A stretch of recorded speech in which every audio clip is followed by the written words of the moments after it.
Online and on 90.8 FM. This is the sound of Eris, your community radio station, Eris FM.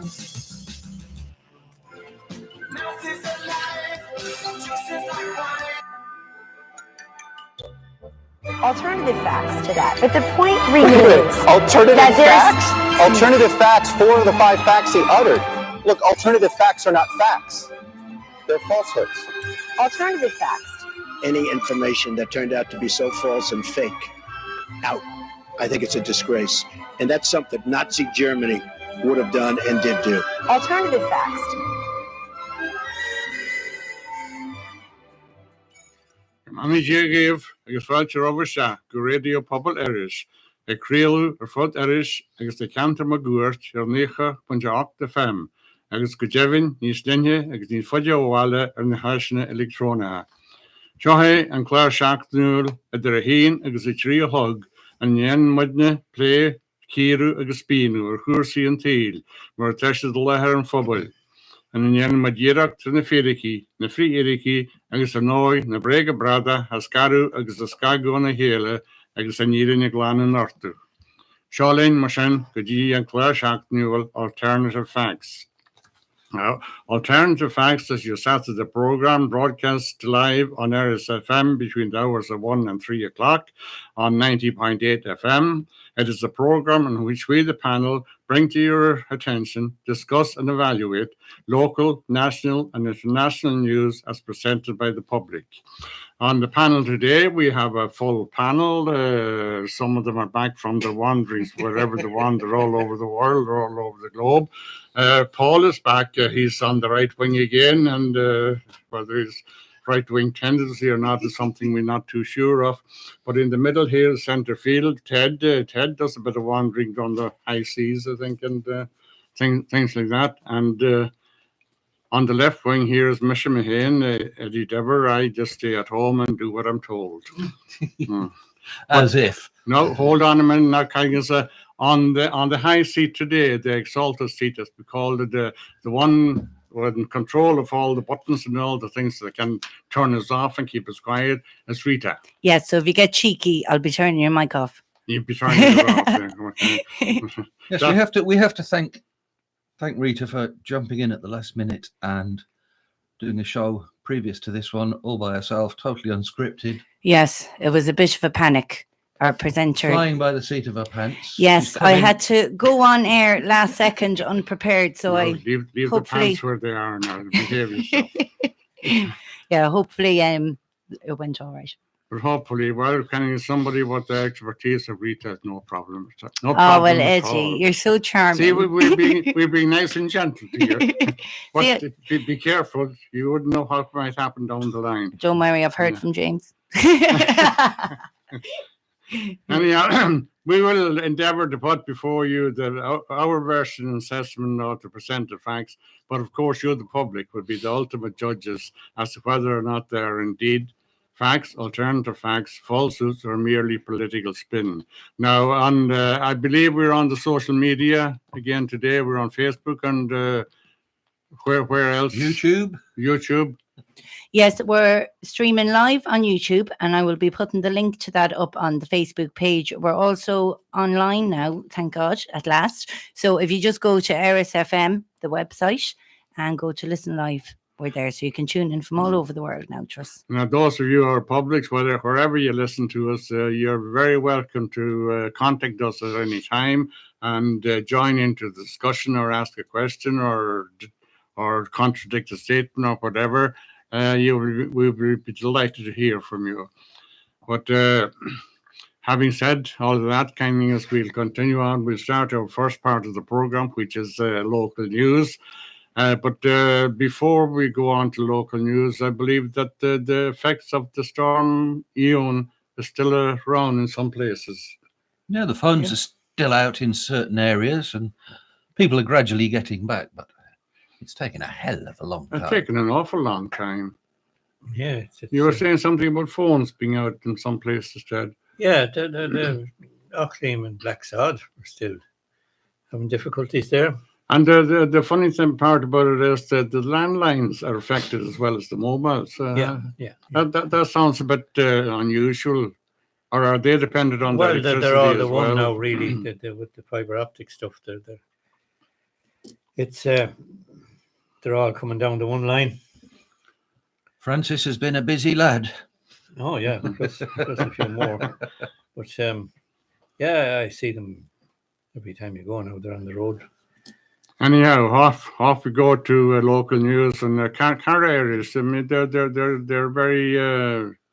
They're doing a lot of work in the area. They're having monthly coffee mornings between the hours of 11 a.m. and 1 p.m. in their house in Church Road in Belmullet. And this is an occasion where you can sit down, have a cup of coffee, talk to your neighbours, or have a chat, or discuss local affairs or whatever affairs you want to discuss in the comfort of the house in Church Road. So kind of it's a very good occasion and a worthy cause to support as well.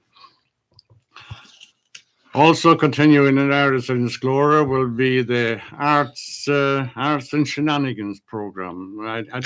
I know what art is. I don't know what shenanigans are. I'm sure, yeah. You have a lifetime of it. Well, there's a bit of the old Prosecco, so I'd say when the Prosecco goes down, that's when the shenanigans begin. You'd know Paul was a friend of mine, the way he talks to me, wouldn't you? I'm sure you partook of some shenanigans yourself in your day, Eddie. Well, they're not the kind of shenanigans I would expect to see in a place like Aris and Sklora now, and on an evening, a social evening. I'd expect the shenanigans to be a bit more, maybe... more mature shenanigans, is that what it is? Well, more gentle. Anyhow, it's on. It started last Thursday, and it'll be continue every 6 weeks for the foreseeable future. Now there is a fee, I think, for the night. I think it's 25 euros. All the information's on the Facebook page. All the information on the Facebook page. Okay. Or you can always contact the desk here if you ever want to know things about what's going on in Aris and Sklora, because also in Aris and Sklora, starting on the 13th or on the 12th and 13th of March 2025, there is a free certified manual computerized payroll course. Excellent. Now that is advertised on the local press this week as well. The course will provide learners with the knowledge and the know-how and the skills and practical use of understanding the concept of manual payroll, to include PRSI, PAYE, and USC, their calculations and deductions. It will also enhance your curriculum vitae if you ever want to apply for a business job, or it will give you a lot of advantage if you want to start a business of your own. So it's a course well worth attending for those of you who are just starting off in life. And you may apply to Rena Garrett at 087 184 0214 or by email Rena Garrett at mayonortheast.com. So that's a very well worthy course to be attended if you're interested in joining a business or to enhance your curriculum vitae. Now, the annual open for the 6th class in Our Lady Secondary School, Belmullet, is on the 6th of March, and that's from 7 to 9 p.m. And that's where the parents come in and have a chat about what's going on in the school and the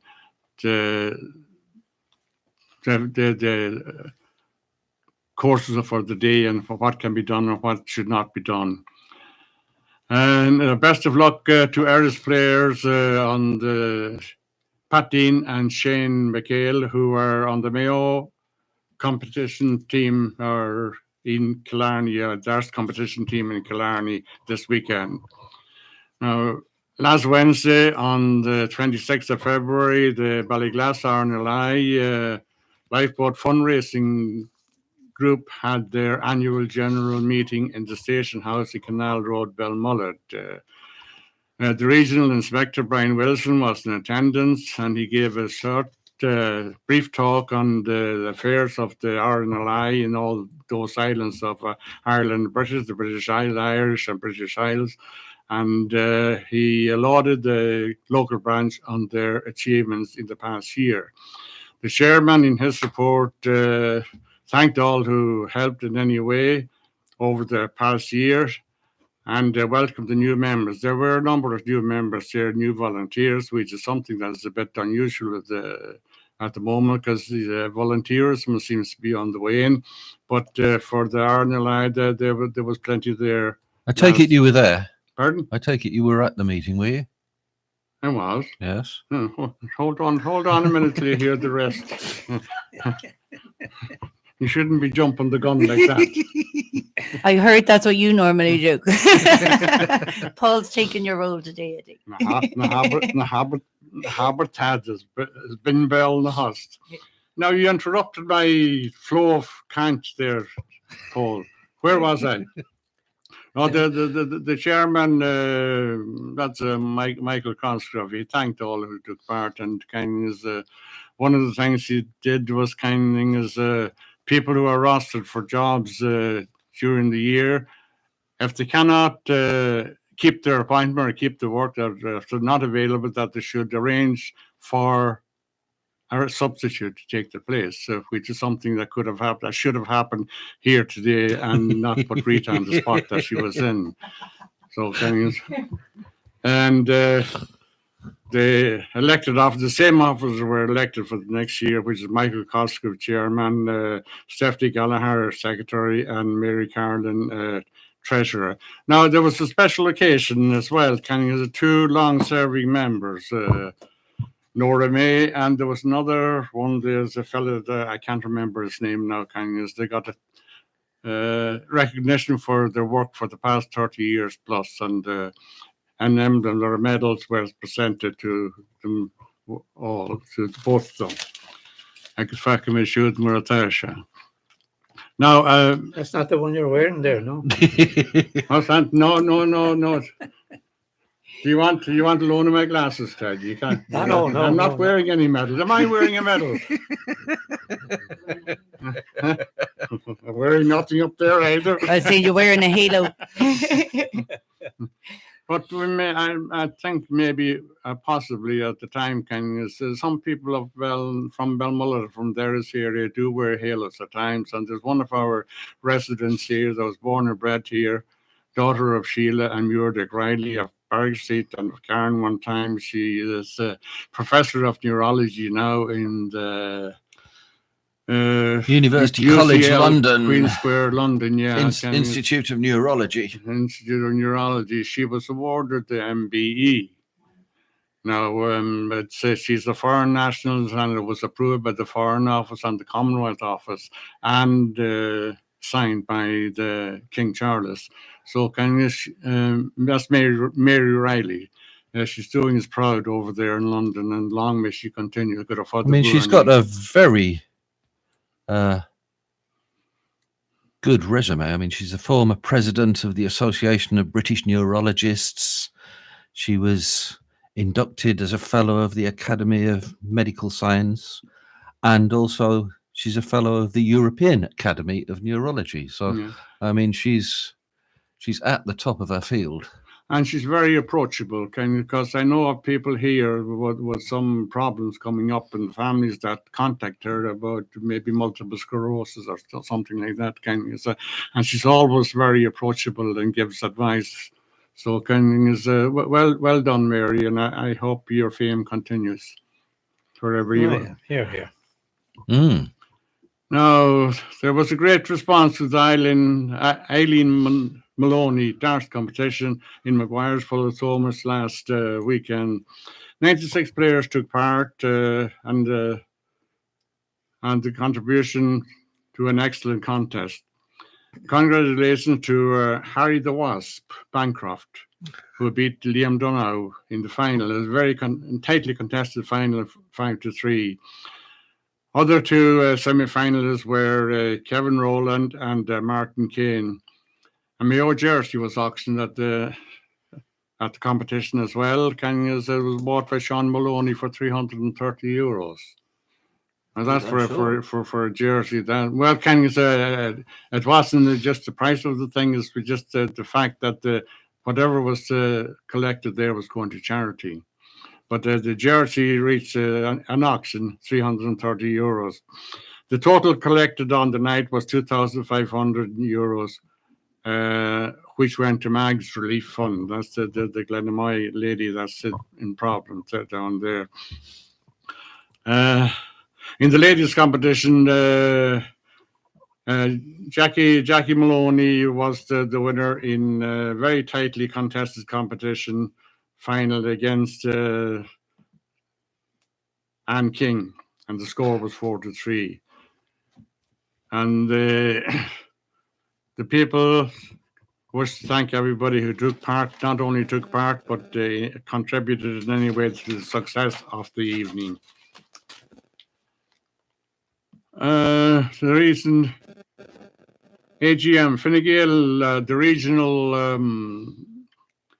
part of the Mayo County Council, the Belmullet Errisackle regional part of the Mayo County Council had their AGM there recently, and they congratulated and thanked retiring Michael Ring for all his work that he did for the constituency in the past 30 years. They also thanked him for, congratulated him on being nominated Mayo Person of the Year this year. Now, that was last week in Gisala. The Irish Wheelchair Association, they were thinking of getting a pool table for the school leavers in the association, but kind of is unknown to them. The Barney's Playgroup, that was Tisha from the Barney's Playgroup, donated not one but two pool tables to the Irish Wheelchair Association. And they're very grateful to them for doing so. They're also grateful to Declan and John of the Brendan School for helping them set up the pool tables and showing them how to play and how to That'll be brilliant for them. And they've actually started a show here this week. Once a month, the school leavers will be doing a show. So a nice music show. So their first show went out yesterday. Very good, very good. Yeah, they're doing a good job on RSFM. On RSFM, yeah, that's fantastic. RSFM is spreading its wings a bit. Whoever is responsible, I don't know. I heard that this Colleen, I wouldn't have much to do with her now. Now, Kilcommon, we always have kind of news from them about the lottos and things like that. But kind of we approached them in the past 40 minutes and told them not to have any draws until Paul came back, just in case somebody would win it that he wasn't part of. And there was no lotto report to be reported this week. I think it happened. It's just that we didn't get the information. No. They said we'll wait till Paul comes back. No, they had a very good annual dinner dance, Paul, in the Broadhaven Bay Hotel, and the Mayo County Chairman Seamus Tuohy and the GA analyst Martin Kearney were in attendance. Now, Martin was a very prominent Mayo footballer a few years ago, and he also played for Donegal. He was a Mayo man that was living in Donegal, and he started his football career up there and changed back home. And now the club had a very good year also in winning the junior championship, and that leaves them in the intermediate league for 2025. So well done to them. Now, a lot of prizes were given out to all the members of the team that did so well for the club or achieved fame for the club during the year. There's a big list of them, so we won't bother going through them now. But they are advertised in the local media for anybody who wants to go through them. Park runs in the country are getting very, very popular, and Erris here is no exception. Currently, there are 112 5-kilometre events in the country and 42 junior events, making a total of 154. Now, the Erris Park Run is a 5-kilometre event. You can walk, or you can trot, you can run, or just finish the course. And Erris Athletic Club are in charge of the run here, and they're doing an excellent job as well. Ray McNamara of the Mayo Sports Partnership will attend an Erris for an information evening to look at establishing a GA for All club in Erris. A meeting will be held in the Broadhaven Bay Hotel on Tuesday the 4th of March at 7 p.m. Now, the attendance at the meeting will depend on action taken afterwards. But the idea is, or the objection is to enhance and start and help the establishment of hurling and camogie clubs within the national schools here in Erris. So hopefully there'll be a good attendance there at the meeting, and hopefully there'll be enough volunteers around to continue with the program. A recent fundraising event by Cancer Care West in support of Inisheaving. That's the accommodation unit of the Galway Regional Hospital, where cancer patients go and have treatment and stay overnight. The Cancer Care Erris collected recently 10,810. That's a brilliant for them. figure. It was brilliant, very good. It's amazing the number of charitable organisations in Erris. The Darnell is another one of them. Cancer Care, and there are many more. And the people of Erris are very generous with their money. They really are. Yeah, they are. It's amazing the amount of money. It would be very interesting to know how much money annually is collected within the Barony of Erris. It really would. For charitable organisations. It would be very interesting. Job for you, Rita. That's it. But I was even on the previous show, I was just talking about all the gang up at Cushcoon. They've started an annual walk in memory of Lauren Padden that sadly passed away a few years ago.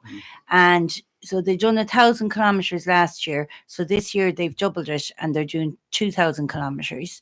And the money is going to Northwest Stop, which provide thousands of hours of counselling for free. Yeah, we had that here on the local news last week as well. Fantastic. Yeah. So their aim was to raise, I think it was either 400 or 500 euro. And as of this morning, it's up at 6,750 euro. That's a lot of counselling for people. It's really going to help. And they're fantastic. We had a good group here last week. We had a chat, discussion with Etna, Magella and Mary. Yeah, there is youth disability crowd. I think that's another great organisation that is just beginning and will be collecting money as well. That's it. And as you say, people are very generous in Erris. They really are.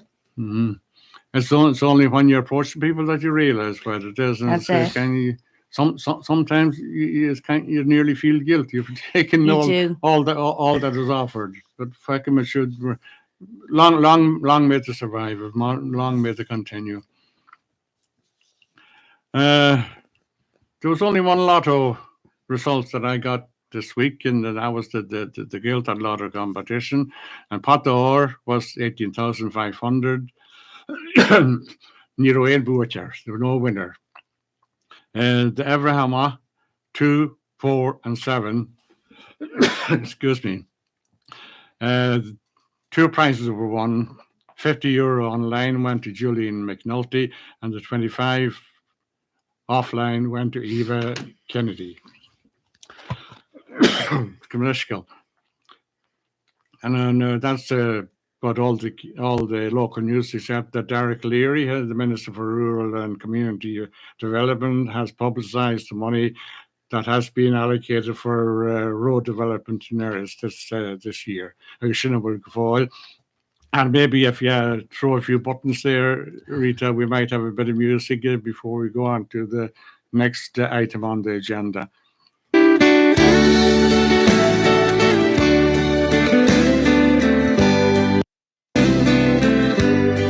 I'm only human. I'm just a woman. Help me believe in what I can be and all that I am.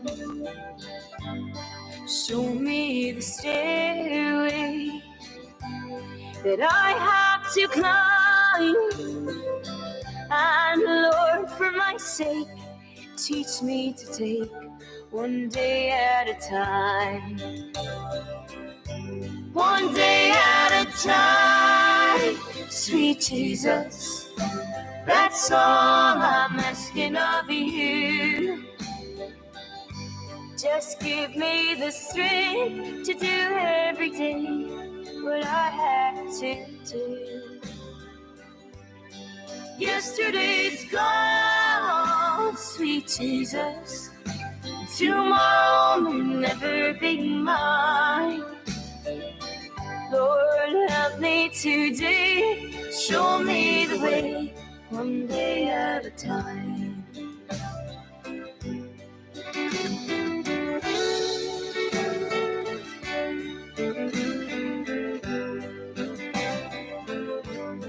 Do you remember when you walked among men? Well, Jesus, you know if you're looking below, it's worse now than then. Pushing and shoving and crowding my mind. So, Lord, for my sake, teach me to take one day at a time.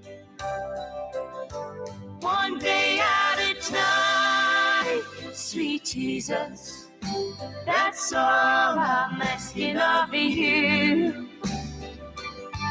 Just give me the strength to do every day what I have to do. Yesterday's gone, sweet Jesus. Tomorrow may never be mine. Lord, help me today. Show me the way, one day at a time.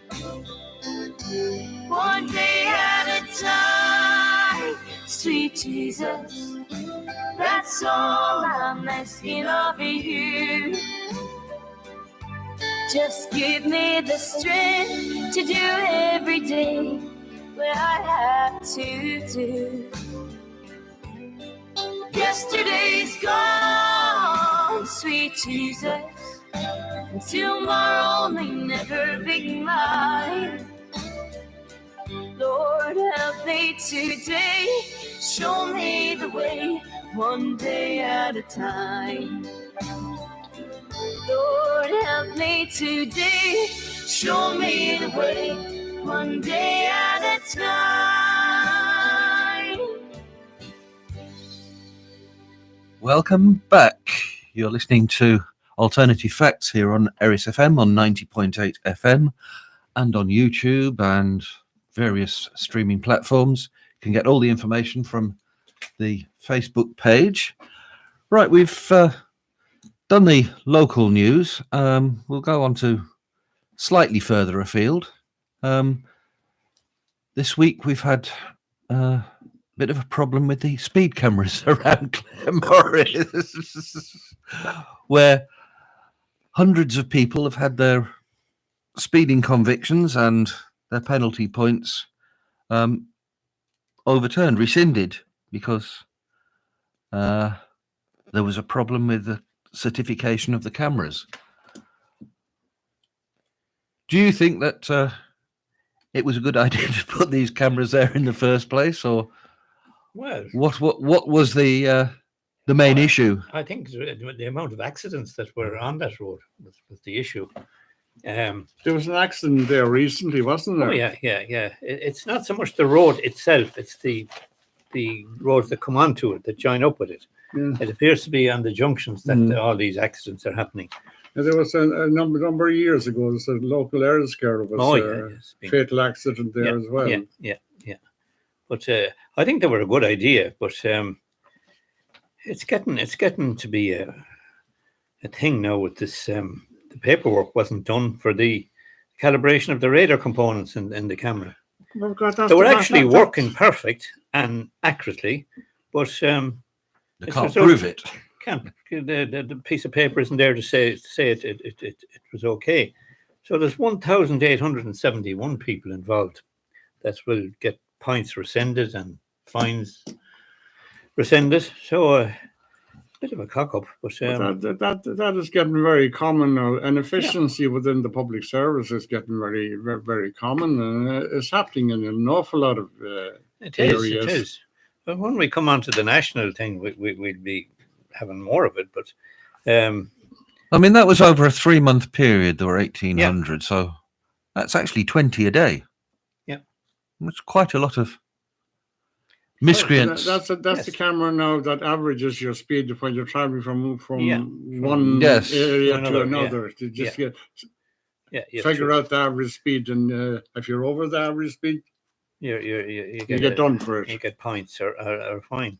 I mean, anybody who's driven. The thing about that is, if you're not going far, you can speed away and get away with it, can't you? If you're not coming up to Not the second really. camera.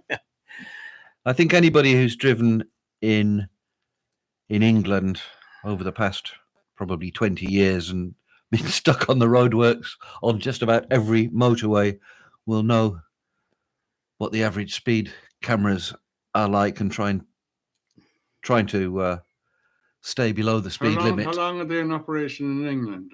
As I say, they're relatively new. Must be 20 years. This is the first, I think, one of the first ones that they've tried in Ireland. Yeah, I remember when I worked in P&O Ferries in Larne. That's nearly 20 years ago. Quite a few of the engineers were Geordies, as they are, and I remember one fella telling me you could lose your license just coming through Carlisle on the way up. He said there was that many speed checks and things there at that time, and that's 20 years ago. So I think Americans, they're a system now that you can't really get over. But I mean, when what the white van on the side of the road, you could look ahead and see where it was parked in and slow down, but you can't do that with the speed cameras, can you? The average. If they were really serious about wanting to stop speeding, just about every car that's been produced in the last probably 15 years has the technology to tell them whenever you're speeding, if they were that serious about doing it. I mean, the idea is good. It's they don't need a camera to tell them. The GPS. Well, the idea of controlling the speed of the car. That's good. That's a good idea. I mean, save lives and well, you don't necessarily need to put limiters on the cars. The GPS system within your car will tell them whenever you're speeding. Yeah, but it'll tell you, but you have to keep looking at it. Yeah. No, but I mean, if they want, I'm talking about the authorities could know about it. But I mean, that serious. On a narrow country road with bends here, bends there, and bends everywhere, looking too much at the instruments, it's not safe either. No, and then one of the drawbacks I see with that is that the authorities would have to check all this information, whereas with the cameras, it'll only give them the ones that are actually breaking the speed limit. So I think it's a good system. But I think with the technology available, they wouldn't need a person to be doing it. It would all be done by a computer in real time. Well, until some smart lawyer comes up and says, "There's always a way." This is not. I mean, this thing is actually, this camera actually works. It's accurate. But because the piece of paper isn't there saying the radar was certified, they're all thrown out. So you'd have more of that. But if you speed and stop for a cup of coffee somewhere and speed again to the end of your journey, you're going to be below the average speed limit. Yeah, but there's not many coffee shops between the they're only about the a cameras. kilometre apart or something like that. Yeah, What the speed cameras? yeah. It's just a short stretch of road. Yeah. But I mean, that brings us on to Or what the new speed limits now? Yes. It's, that's just what I was going to say. The new speed limits have been around for about a month. They've been about a bedded month, in. Yeah. A month or a week. But they're not posted yet. Yes. They're just there's a new sign of some kind up. I haven't seen one of them yet. All right. And the day it came in, which was about a month ago, the local council were out putting the new speed limit signs up. I was very surprised how efficient they'd been, actually. well, there must be down here, because I've travelled up and down to Galway to Rossaville, and I haven't seen one of them up yet. Well, once you get onto the major roads, I mean, there's no difference, but it's just that the local roads. So I mean, the people who speed, are they going to worry whether that is an 80 or 60 or 100 kilometers an hour? They're not going to. Without enforcement, they're going to speed anyhow. So lowering the speed limit sign is not going to. I don't think it's going to do much good. I don't think it's going to affect many people until people get caught, and the only way that people are going to get caught is if the cameras are out there. Well, that could be just described as a money-making exercise. Well, they're never going to make the money back on the local roads. They're going to find a lot more people. But there has to be someone there to actually catch them. If they don't have cameras, they'll have to have a physical policeman there to do this. And I can't see. I mean, they don't even. I was reading about the cost effectiveness of the Gatso vans, and the Gatso vans don't actually make the money back that it costs to do it. Well, the police are at the moment checking speeds in unmarked cars as well. They are, but it's very little. I mean, again, the same with this, that they have one truck that travels on the motorways on the M50. And I mean, what's one truck? It was down in Mayo, I believe, a month ago or so. It was down in Mayo. Some people got caught a few more than once. Not me now. Don't look at me. Oh, right. But I'm a law-abiding citizen. Yeah, but no, it's. I have to admit that a couple of times I've forgotten that the 80 kilometres has gone down to 60, and I've suddenly looked down and thought, my God, better slow down. But I'm one of, I'm then holding back all the traffic that's speeding up behind me. Yeah. But being practical about it, if you hit an obstacle going at 60 kilometers an hour, are you liable to do a lot of damage? Oh, yes. It depends what that obstacle is. If it's a 4-year-old, yes. Well, it's a 4-year-old, but if you hit the tree, that shouldn't be there. Well, the tree won't be too happy, but I don't think you will either. Well, at 60 kilometers an hour, it's not a high speed. No, it's not. I mean, what people wearing seat belts nowadays and everything like that is I think the idea is at 60 miles an hour, you've got longer to try and avoid it. Yeah. You also have longer to travel on the journey. Yeah, but and you have to drive in a lower gear. It's only minutes. But this is only on local. With the same revs per minute, and there's more carbon going up into the atmosphere. Yeah, but how many people have to drive further than, say, 5 kilometers on a local road?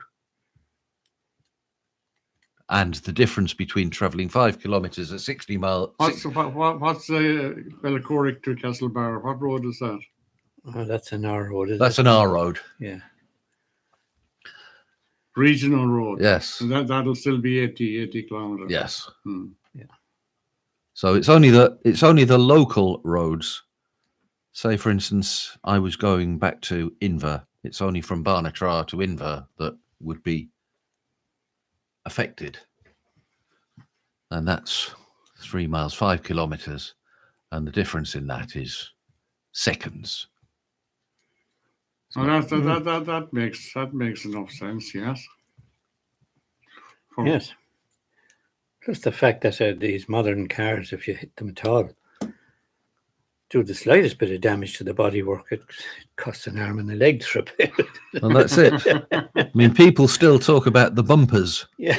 And you don't have bumpers on cars anymore. You have crumple zones. Yeah. They're all plastic nowadays. Yeah. It's, whether plastic is helping the environment or not, I don't know. The recycling of plastic is. I wouldn't know on that. What the I'm sure there's a lot more of the car recyclable now than there used to be, or is being recycled rather. I think is being recycled than could be, because Yeah. in the good old days you could just melt a car down and build another one. Yeah. Or you'd see them and being loaded there in Galway docks. They were just a cube, wheels, everything. The whole lot. A whole lot. It's a big, powerful hydraulic compressor machine. Anyway, we're talking about transport. We were talking about, before we came on air, we were talking about the battery trains. One of you brought up the subject. Yes. And I see that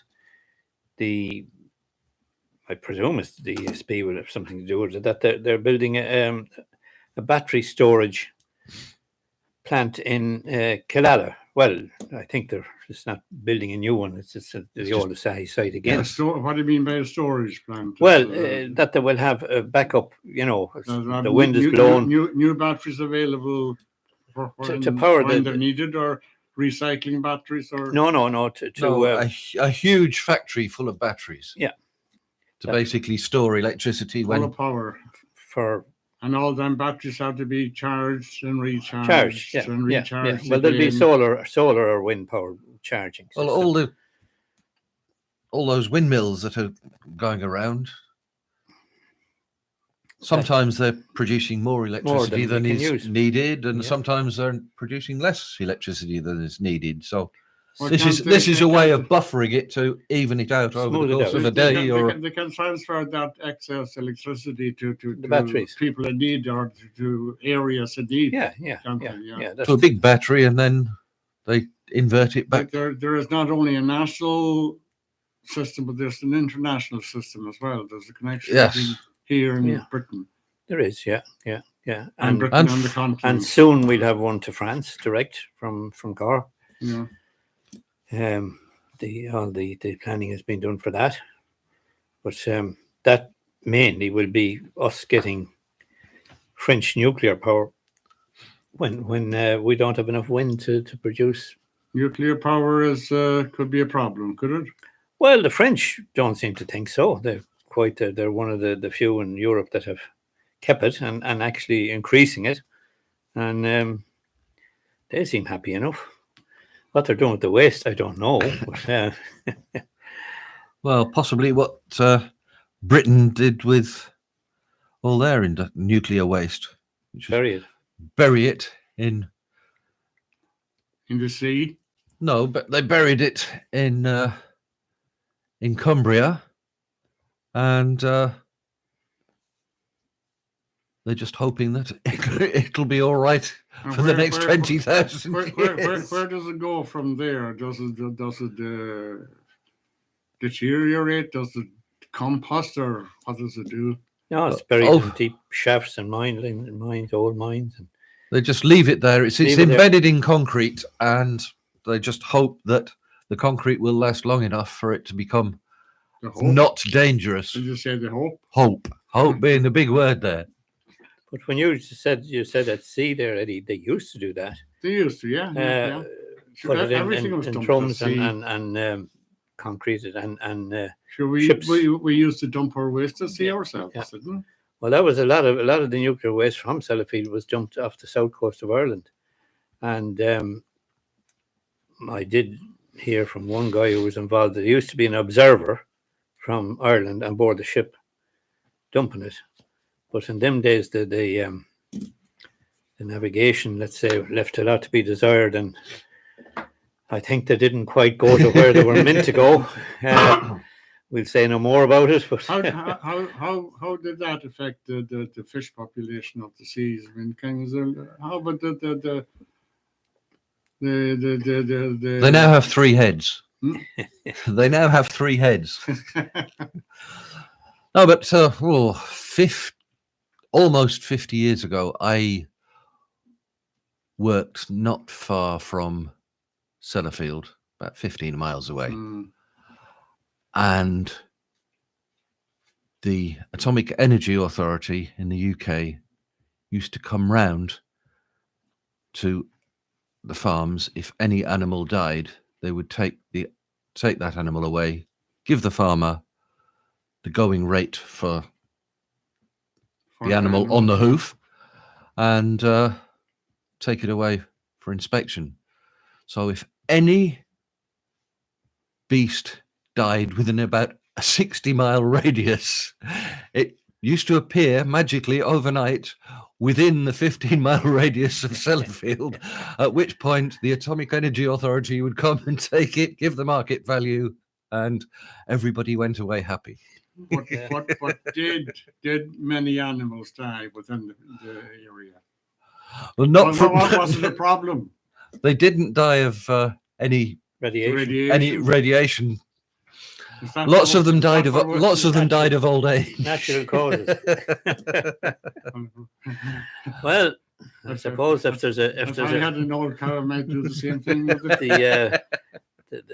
We're not the only ones that are up to scam, so I'm sure if there's a fiddle it can be done. It will be done. There's enough scamming around. Yes, scamming is getting very popular on the social medias nowadays. I see people telling you if you invest a couple of hundred a week, you'll get thousands back. Oh yeah. God be with the days when the poor old Nigerians were offering to put millions in your bank so that they could just to get it out of a Nigerian. The simple old ones with them, how simple they were when you look back compared to what's going on now.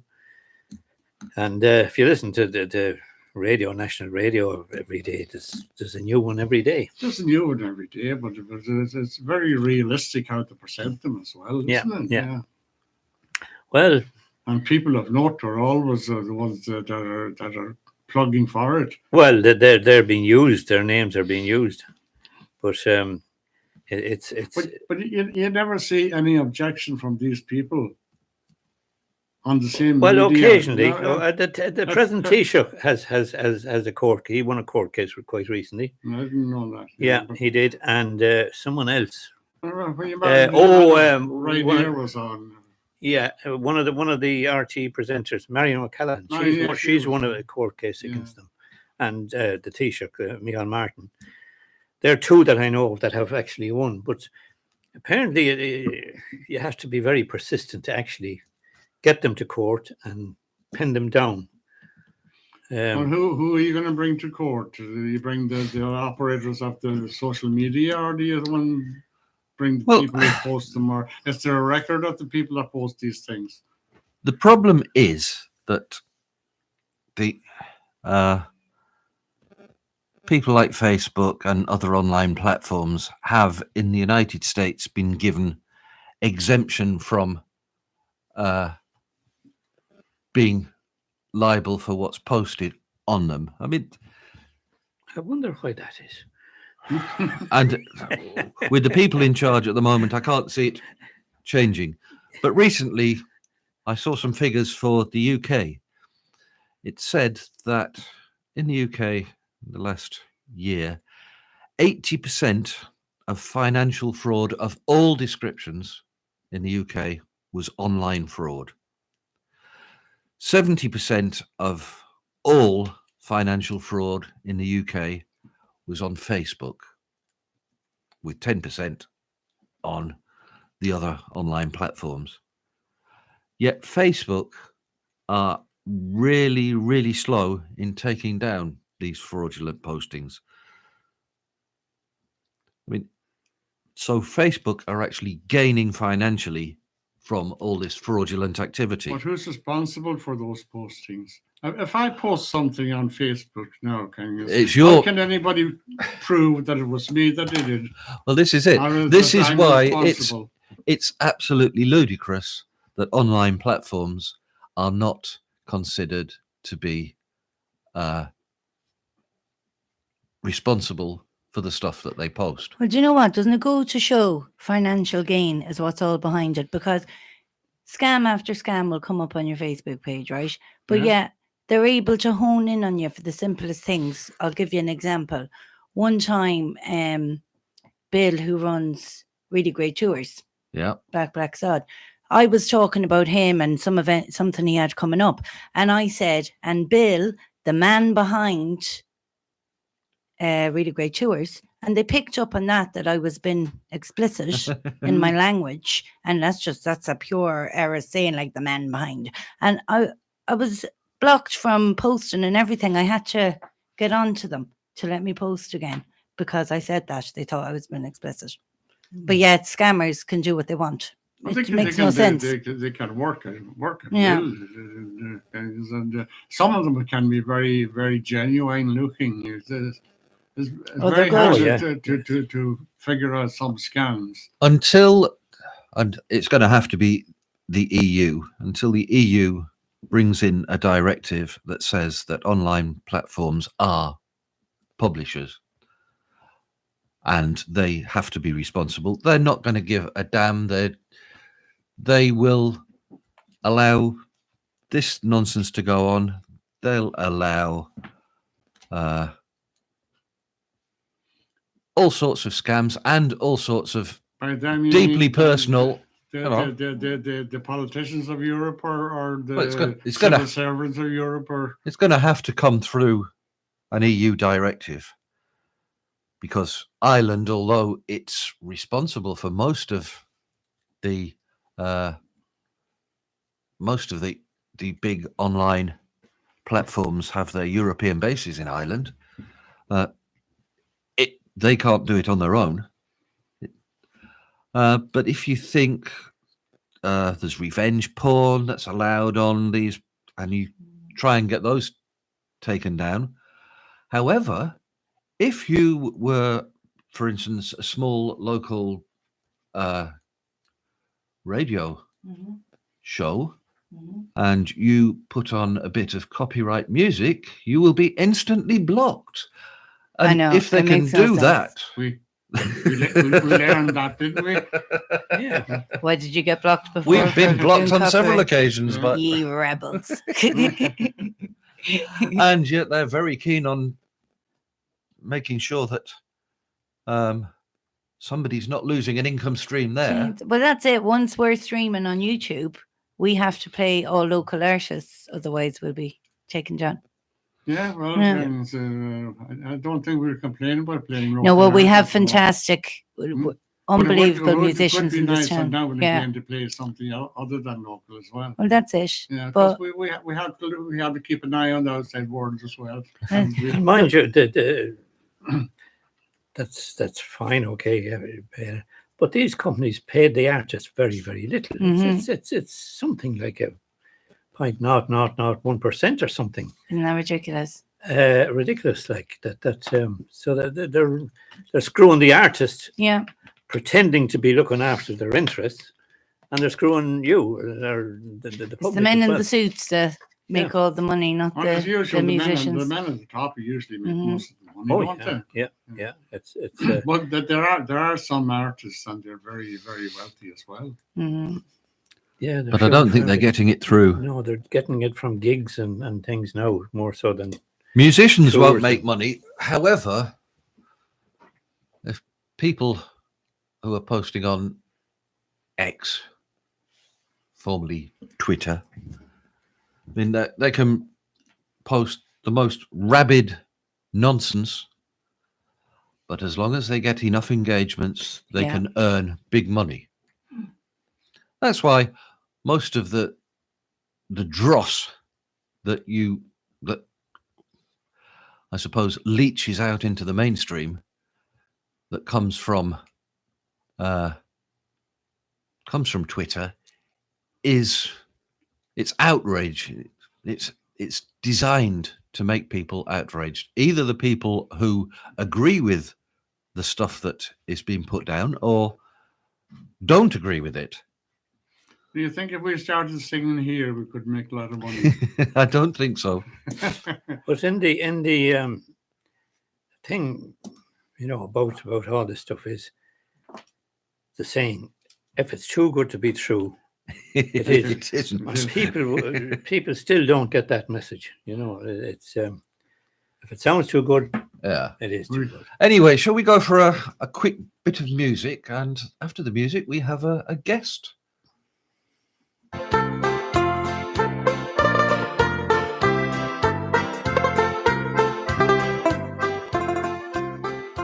There's a piercing northern breeze blowing through the budding trees, and I button up my coat to keep me warm.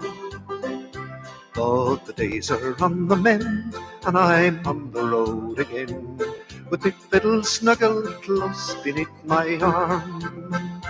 I've a fine felt hat and a strong pair of brogues.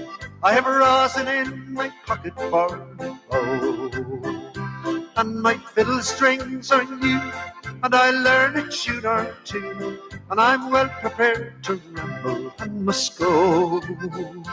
I'm as happy as a king when I catch a breath of spring, and the grass is growing green as winter is, and the geese are on the wing, and the thrush she starts to sing, and I'm headed down the road to meet some friends. I've a fine felt hat and a strong pair of brogues. I have rosin in my pocket for and my fiddle strings are new, and I learned a tune or two, and I'm well prepared to ramble and must go. I have friends in every town as I ramble up and down, making music at the marts and the fairs, through the donkeys and the creels, and the farmers making deals, and the yellow-headed tinkers selling wares. I've a fine felt hat and a strong pair of brogues. I have rosin in my pocket for and my fiddle strings are new, and I learn a tune or two, and I'm well prepared to ramble and must go.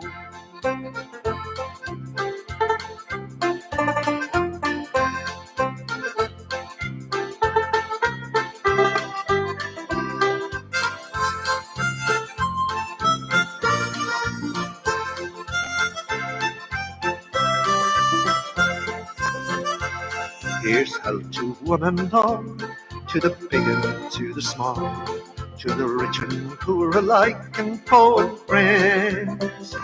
And when I return again, may our foe have turned to friend, and may peace and joy be with you until then. I've a fine felt hat and a strong pair of brogues. I have rosin in my pocket for and my fiddle strings are new, and I learn a tune or two, and I'm well prepared to ramble and must go.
Oh, well, welcome back to Eris FM. That was Michael John Ruddy with the Ramblers of Spring. And we have a guest for you now, Sean Carey, our local councillor. And recently we won the Festival of the Year award at the All-Ireland Community and Council Awards. Belmullet 200 won it, Mayo Day. And Sean had a little bit to do with the festival coming here. So we'll let you talk now, Sean. How did you swing it? Yes, Ted. Thanks very socially. much for that. Yeah, every year Mayo, with the last 10 years, Mayo hosts Mayo Day, and usually held in the bigger towns in Castlebar and Ballina and that. And in 2024, Belmullet were celebrating 200 years anniversary, and that was a big event for the town. And I put forward talked to my colleagues in Mayo County Council and tried to get them on board to support that Belmullet had received the Mayo Day for 2024. So it took a bit of negotiating, and I got them on board, and I put down a motion with Mayo County Council requesting that it be held in Belmullet in May 2024. And I was fortunate enough to get the support of my colleagues in that. Was it unanimous or? Yes, yeah, unanimous? yes, yeah. Now there might be dissenting voices earlier on, but through the you brought them around. Persuasion, yes, yeah, through a bit of persuasion, and you have to have that. There's always dissenting voices, Sean, and just as an aside, Eddie here someone said to him that the festival here was a disaster, and he was blaming me for it.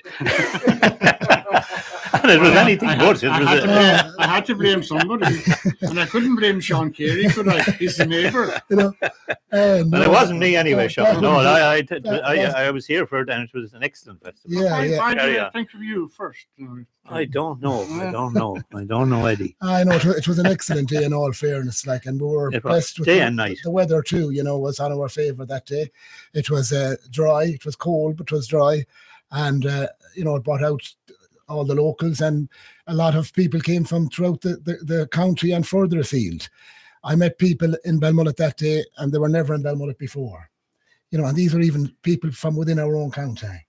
And they were so impressed with the. This was in early May. It was the one, wasn't it? It was the bank holiday in May. And it kind of extended the holiday period as well. It did, yes. People would have come home for it. Yeah, and of course it was this kind of kick-started the whole summer season then too. Yeah. So it was a good link between Easter and the summer season, and it was welcomed in the whole community. Really, great enthusiasm, and a lot of the volunteer groups got involved, and voluntary organisations and that, and that's what it takes really, And it was so good to see on the day, see everyone out there supporting it and enjoying themselves, and for all the visitors that attended and on the day and the night, they really enjoyed it. I was around that day and I met an awful lot of people, and everyone was such good form. It was great to see it. It was great to have a time to celebrate, and it was a great sense of celebration for the whole community.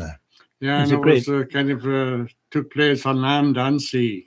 It was a sea aspect to it as well, coming down the canal and things like that. That's right, yeah. Which was that was very nice. Of course, as being a coastal town here, it was very important to include the activities on the sea, and it was great that was able to happen. And I thank everyone involved there. That when things are on sea, there's a lot of regulations, and it takes community effort to be able to for that to happen. And it was great to see that on the day also. It's advertised the whole area, though. I mean, it is it brought, as you say, it brought people in, and they saw some of the other things that we have to offer. The solace, the success that is in Auckland, and the area in general, the beauty of the area, the walks we have. And we have some of that Eris Head Loop, and they're as fine as you'll get in the country. Yeah, people were so impressed with not only the festival, but from traveling the area, as you say, all the beaches we have and all the centres we have and the walks and that, and speaking to them, they were coming back again on other occasions to to spend more time here and really showcase the whole area. And it was good that we were able to have that chance. You know, the publicity that we got out of that, you know, it went worldwide, and you couldn't put a price on that, really, the publicity that was there for the area and to really showcase the area in such a good shape. And I think it's been wonderful for tourism. I think in the next number of years, we'll be able to see the benefits of that. It'll take time for it to really show the full benefit of it. But I think we're gaining benefits by it every month and going forward every year, please God. We have so many facilities here locally, as you mentioned there. The Solis Centre back in Otley, brilliant facility there, attracting an awful lot of visitors and tourists and people staying in the area, and it's magnificent to have it. And I'd like to pay tribute to all involved there. I know John Gallagher has spearheaded it all along. He's been the driving force, but he has a great committee there along with him, fully dedicated committee, and it takes committee and people with drive like that to be able to deliver such a fine facility. And it's it's so good to see it, and we're so lucky to have it in our area. And it takes persistence as well in chasing it up and keeping after it. And as you say, John seems to be put all his energy into it. He's never stops. Yes, yeah. Trying to improve it. It's going very well now. It's a very, very important asset to have in the area. Oh yeah, yeah. But the way I see about these things, kind of the Solis and the Mayo Day and everything else, it brings people in that wouldn't normally come in, and they get to know our natural assets as well, like kind of Pulmashanton, Dunamo, and Blacksod Bay, and all the natural amenities that we have here as well, like a walk down around there, as said, and different things, and they get to know the area and want to come back. Yeah.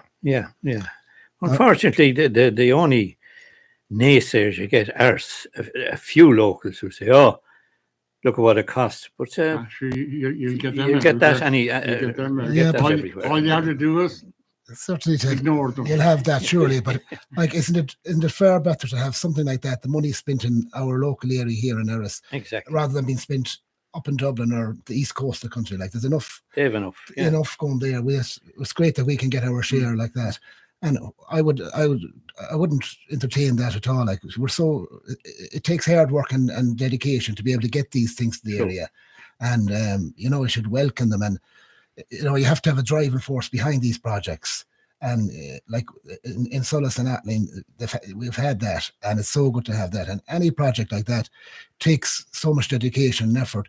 People don't realise it until you're involved in yourself. I know even locally in our own area there in Curla, we're in the project there with the community centre, an old derelict community centre, and we're trying to get funding there now to get it renovated and improved. We have been approved plan and permission for it, and we're moving to the next stage now of getting the disability certs and the fire certs and that, and hopefully we'll be able in position then to go for funding and to draw down funding. And of course there'll have to be a lot of fundraising done for that too, but it take work and effort, and we're dedicated there to getting that up and running in the next couple of years. Well, one of the things we spoke about here earlier on is the people in areas are very good at supporting well-worked functions like that.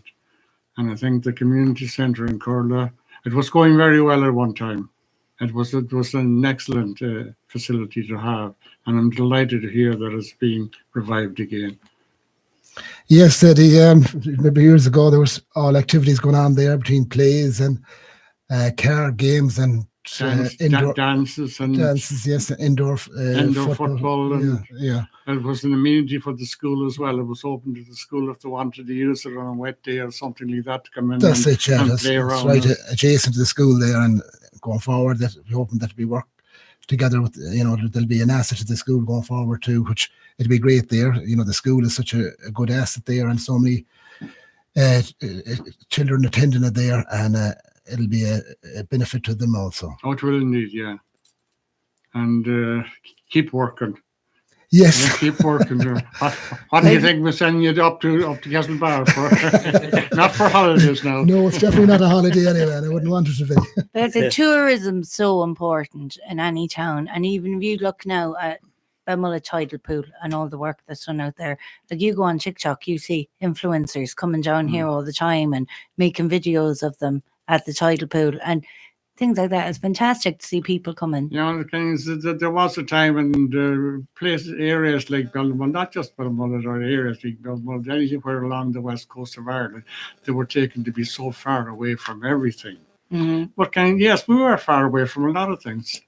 But we had natural. And I say thank God, assets. Eddie, because we had natural assets that needed to be exactly publicized, and we were far away from some of the worst things of life as well, which was something we didn't really realize until recently. And I think what we should do is stand up and be proud of where we are and what we are, and promote it. Oh, certainly, Rita, you're 100% right there. The tidal pool is such an asset for the area. It's a simple thing too, Sean. Yes. The tidal pool is a very simple thing.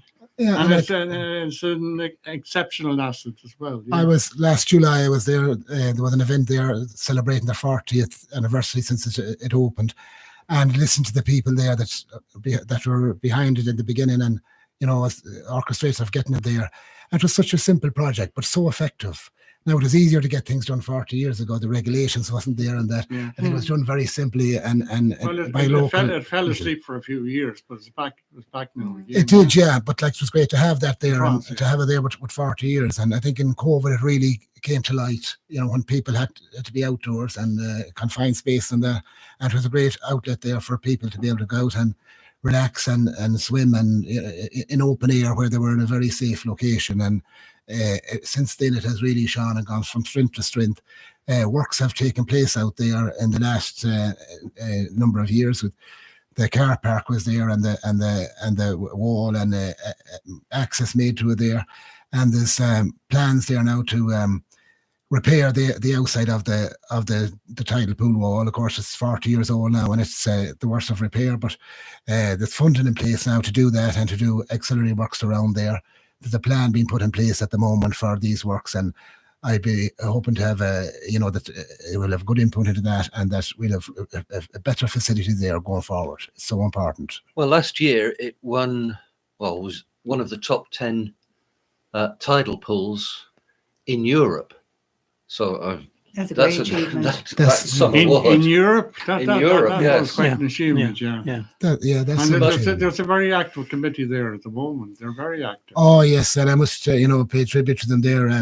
Liz and Michelle especially, and they'd be in contact with me regularly as regards the upkeep of that, and we'd be able to help them out there. And even on next Monday now, we're doing helping them there with a clean of the pool every couple of weeks. It be cleaned out with tides when they're suiting, and let in fresh water into it again, and that. And it's delighted to be able to be of assistance to them there, and we'll be in contact on a regular basis on it. But Liz and Michelle really are the driving force there, and as I mentioned already, as you say, where would they leave it?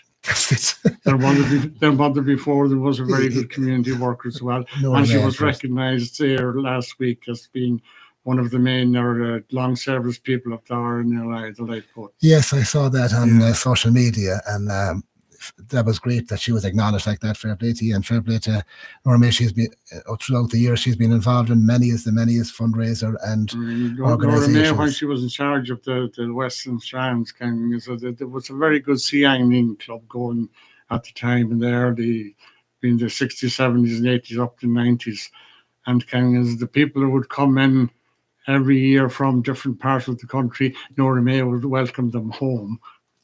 She would surely, and she'd make them feel very much at home. And I tell you, they wouldn't leave hungry or thirsty either. They would not. No, they'd be well looked after.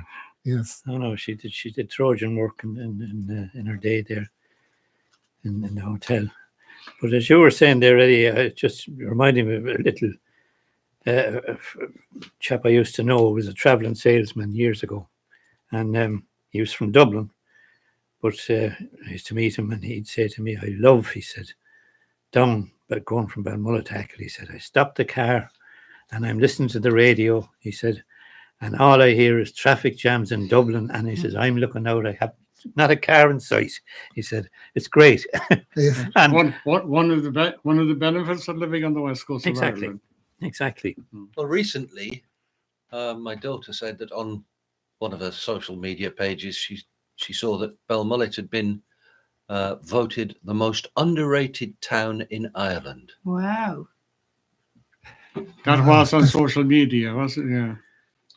So yes, And I suppose it's Obviously- Well, that's the obviously only reason, people- but that is, yeah. it wasn't known. it's not recognised Yeah. enough. Yes, yeah. But Yeah. like publicity, like what has been got with the last number of months and years, I think is going to improve that, and going forward, that we'd be more recognised for the massive, great scenic area we have, and the beauty of it, and everything. You know, we have even Cairn Golf Course back here, which is such a great attraction to so many people. You know, you have tourists coming in there every weekend of the year, and days too.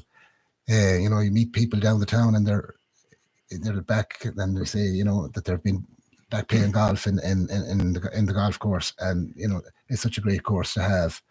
Earlier this year, even the American ambassador was back there, and we met with the committee there, and her husband actually played a round of golf that day. But you know, she was so impressed with the whole facility, and you know how well it was ran, and the amount of people that were involved and engaged there. It really showcased the whole area, and it was great to be able to be there with them on that day. And I think we also were behind in Blacksod, of course, at the lighthouse, and the American ambassador had a tour of the lighthouse too, and she was really amazed with all the information that was there and all the history that was involved.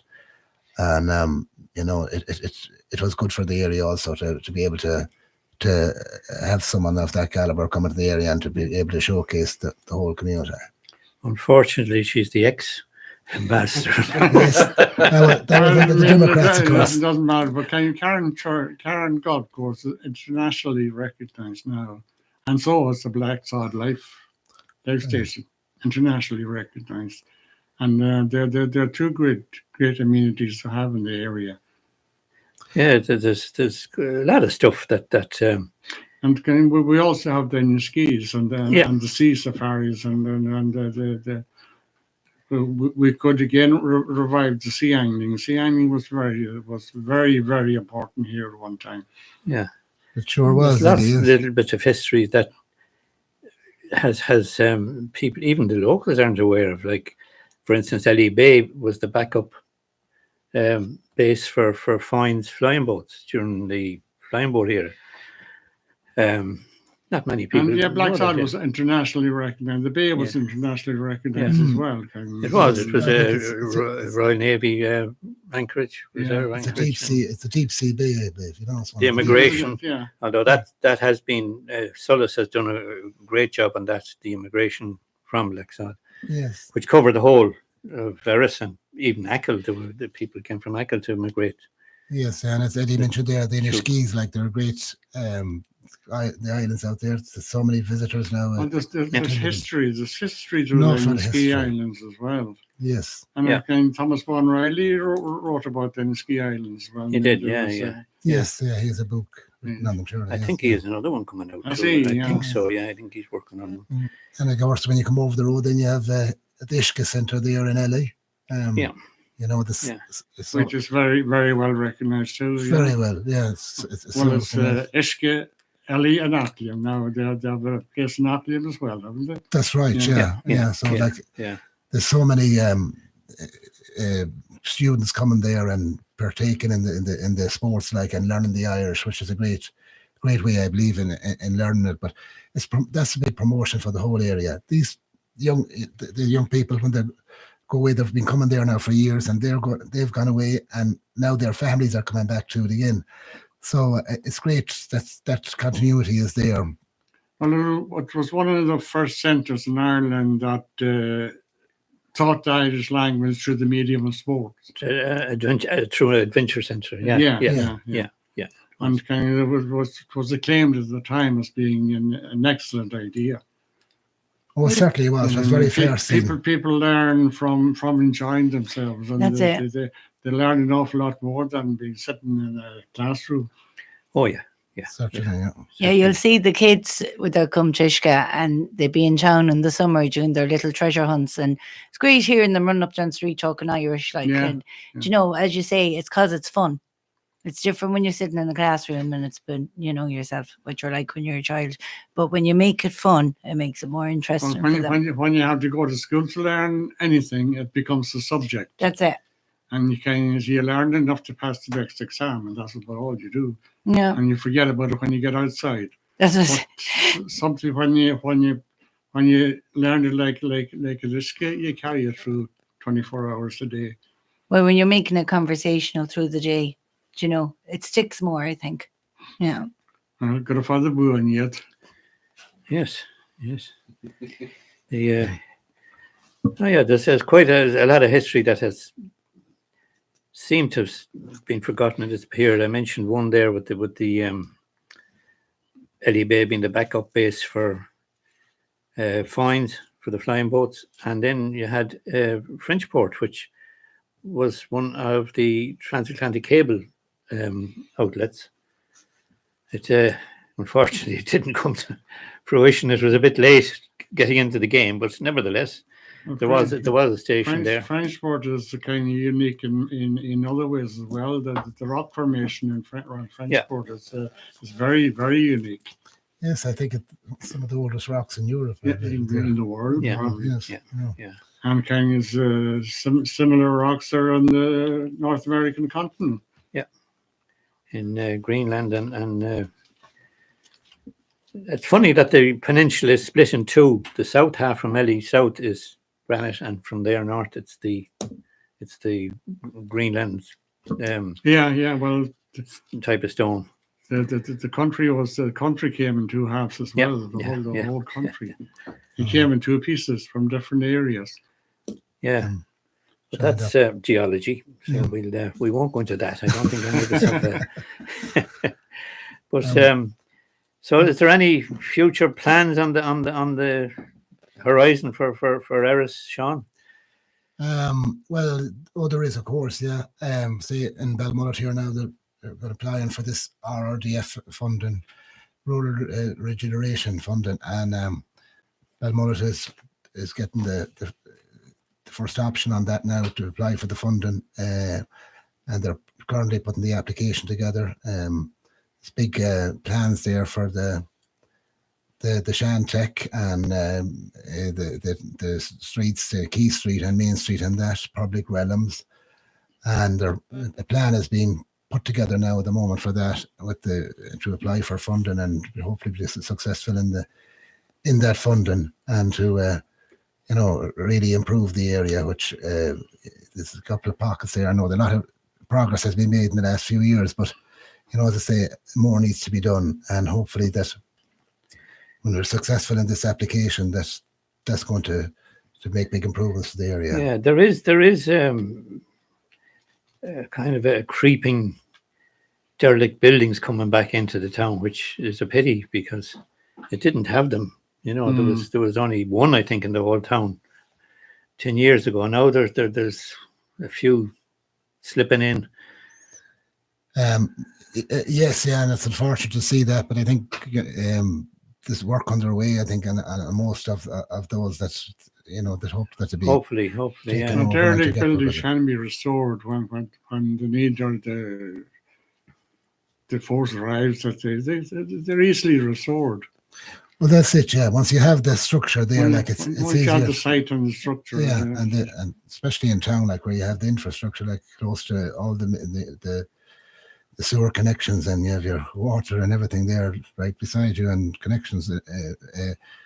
It makes it all the more easier to. And planning. How does planning go with them? Is it easy to get planning to? Well, once a structure is there, then it might be a change of use plan. Planning for change of use of that. But once the structure is there, it makes it a lot easier when you can. Matter of renovation or adjustments on that. Once the structure is there, it's a lot simpler to obtain the plan and then planning than for a brand new. Yes, yeah. Oh yeah. And the Mayo Day, that was a once-off kind of thing. It'll go somewhere else probably next year, will it? Sean? Yeah, I think it's Castlebar this year now. It's Is usually there the keen applications sent for it, or is it something that could come back to Belmullet in the next couple of years? Possibly, yeah. Like it's usually in the bigger growth centres of Ballina or Castlebar that has been held so far. But if the momentum is there again, I think let's promote the popular centres. That's it. Yes, the fact that Belmullet had the 200-year anniversary in 2024. That was a big occasion. That was a big help in being able to get to Mayo Day then too. And 200 years ago we were a different place. Yes, sure. I think it was only a marsh. I think at that stage, Belmullet, until the canal came in, and it was all drained and all that. There's big changes since then, surely. There wasn't even a road in. No. In 1825, there wasn't even a road in. No, I think around that time they started putting it all together. Knight hadn't done his work by then. There was a track. There was a country track. Yes. The carriages used to come in. The gentry living in this area would not be without the horse and carriage to go to Ballina now and again. Yes, yeah. Like you can still see, locally we have ruins of, big old houses there were had by landlords and that. None of them are, I don't think any of them is in livable state at the moment. Well, maybe they're an odd one, but there's a good few spotted around the area. And it'll show you of the times past, the gentry were there and they show how well off they were and how the standing they had in the community to be able to have these lodges. Yes. It's a pity though that some I'm in particular I'm talking of Bingham's Castle, which was in Ely Bay, which there's nothing there. You can see steps onto the beach from it, but there is some drawings of it, and it was a magnificent building. Oh, it was. I think if we had that today, you could have it as a premium hotel and stuff like that. But unfortunately, there were a number of hotels in the town of Belmullet as well in the years gone by. There was the one there at Shore Road, and there was one on the square. Yeah, I think there was two on the square. I think the Royal and then the Royal, and the Eris, the Royal and the Eris, yeah. And there was one down at Shore Road as well, where McIntyre's wholesale is now. There was a hotel there. Oh, was it? Yeah, it was called the Seaview. Yeah, that was to be the terminal for the railway. Yeah, it was. Yeah. Well, we talked about the railway years ago, but it didn't happen. No, it never happened. Unfortunately, not. All we need now is a ferry to Achill. Well, I don't know. Yes, I think that would be such a benefit to the area. I've mooted that at council level to see can we make any progress on it. I think it'd be a tremendous asset for the area. But it works is we're trying to do a bit on it behind the scenes, but it won't be easy. But hopefully we. Well, I don't think it will be easy, and I don't think it will ever make money. Because I'm in the ferry business. The regulations, it's just regulations block you because it would put Belmullet on a national primary route rather than a regional road. From where it's muted from Blacksod to Dugart. Dugart, yeah. According to the powers that be, is open sea. Yeah. The enclosed waters in Blacksod is from Blacksod Point to Dohuma. You're inside, but out there you're in open sea, and the regulations for a ferry in open sea are totally different to an inland ferry or a smooth water ferry. So you would have to have fully qualified crew. You'd have to have a different type of ferry, and physically, you might as well be going to Holyhead. You might as well, yeah. It's not feasible, I don't think, Sean. Oh, it wouldn't be a money making exercise, but it'd be just it'd be a great asset to have. You'd be limited in size. You'd be talking the very maximum 10 vehicles and small vehicles. Yes. Oh, yeah. But At the max. No, that would be a money-making exercise, I think. But Not for the cost of running one. Yeah, if you think of maybe leaving Kilgalligan or then we head over there and come in through Broadhaven Bay, through the Canal and Mullet and the Blacksod Bay, down to home and over to Achill. And from Achill to Westport.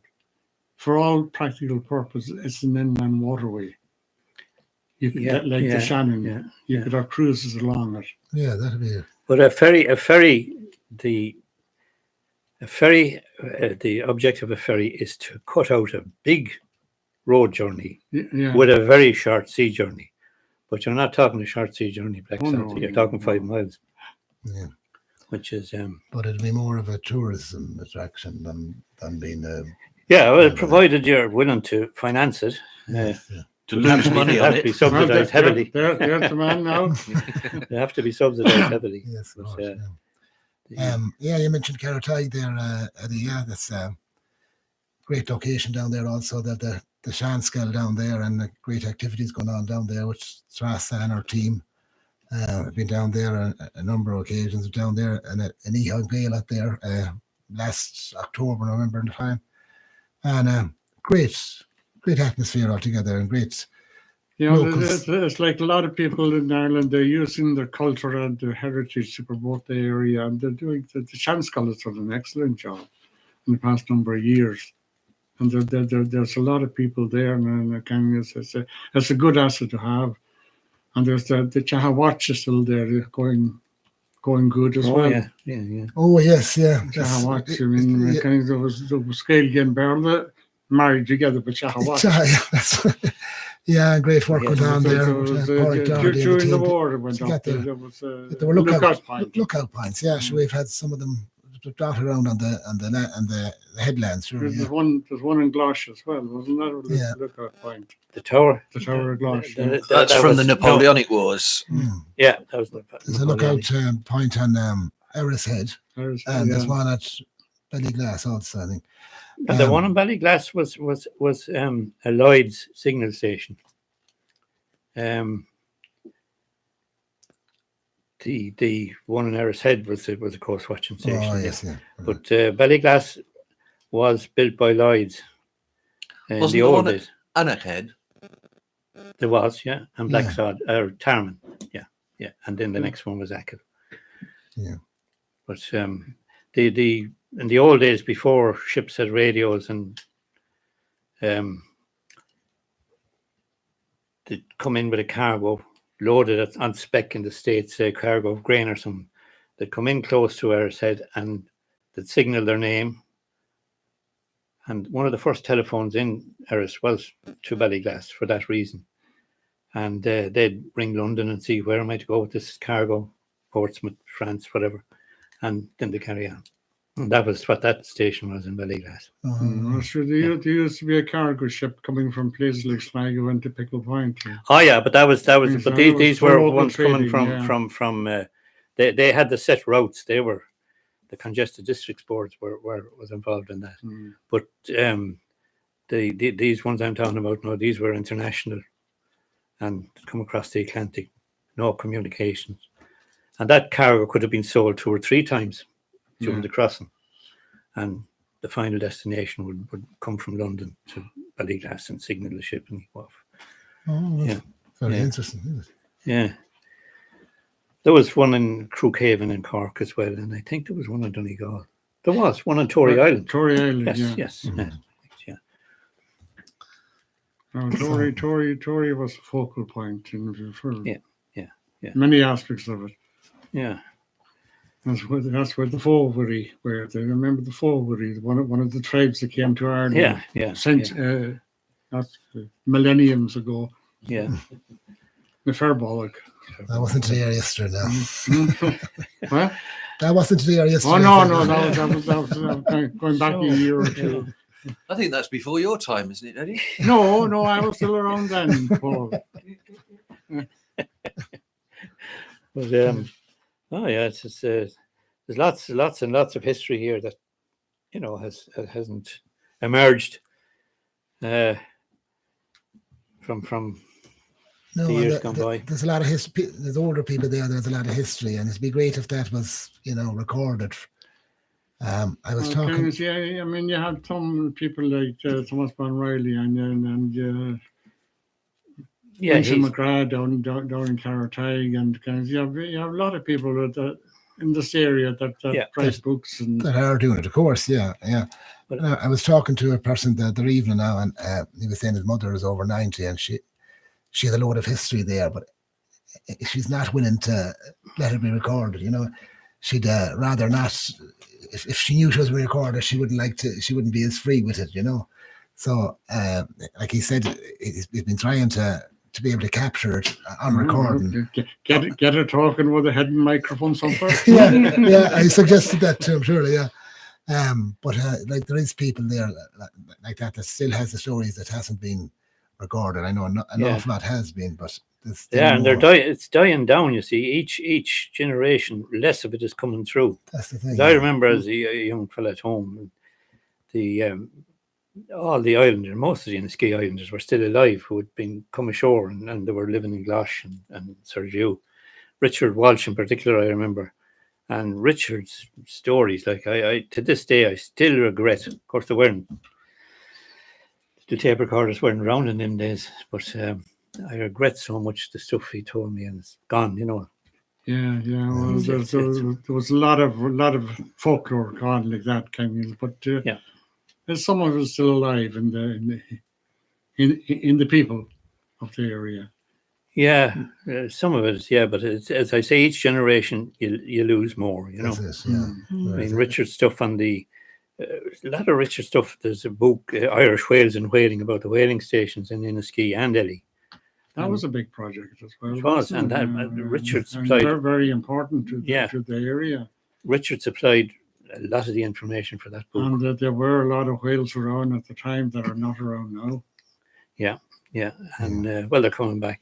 But I remember him telling me that, after that book, all the information he gave to the author, and he said he never even brought me a bottle of whiskey. and that's all he wanted. That's all he wanted.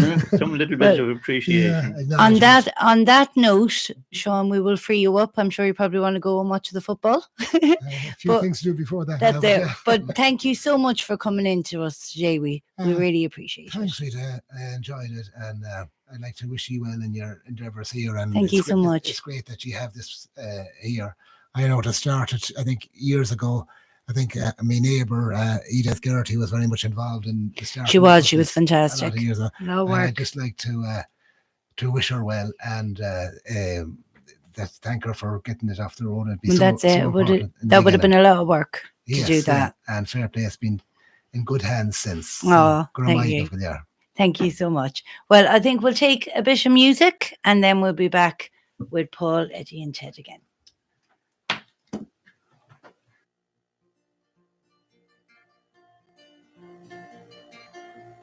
This life is amazing till things don't go our way. The doubts can quickly creep in when we're having a tough day. But we hold on to our faith as we patiently wait, 'cause we know you are listening every day when we pray. And we pray you give us wide open spaces and wind in our hair, the love of the living in a call, and we will be there. Give us a song we can sing to shine your light through our eyes, our hearts with love and peace all the days of our lives. What we're holding on to can stop us making change. If we could only let go, then we could start again. We won't quit trying, and we know it'll be okay, 'cause you're working behind the scenes every single day. And we pray you give us wide open spaces and wind in our hair, the love of the living in a call, and we will be there. Give us a song we can sing to shine your light through our eyes, our hearts with love and peace all the days of our lives. We can't see him, but he is always near, and he wants to talk with us more than we want to hear. Oh, when life is hard sometimes, it doesn't seem fair, but if we'd only listen, we'd hear him answering our prayers. And he'd say, I'll give you wide open spaces and wind in your hair, the love of the living and a call. I hope that you'll be there. Give you a song you can sing to, shine my light through your eyes, fill your hearts with love and peace all the days of your life.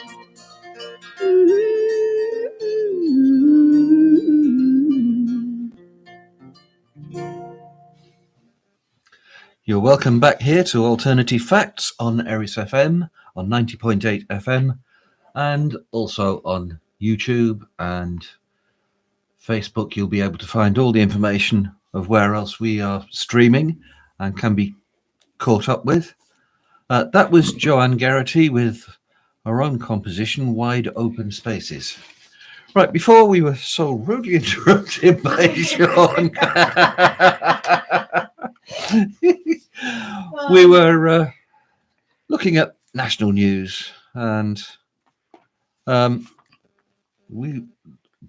when I left, we were discussing, before I had my 2 weeks off the air, we were talking about the shenanigans in the Doyle. We were talking about shenanigans earlier on, and the shenanigans in the Doyle are still going on.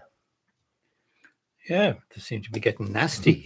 Now they're threatening to withdraw pairing and. By shenanigans, now you mean the time for speaking? Yeah. Yes.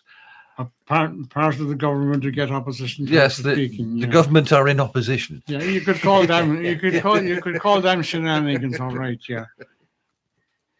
Yeah, it's a bit ridiculous. It is. I think that the government should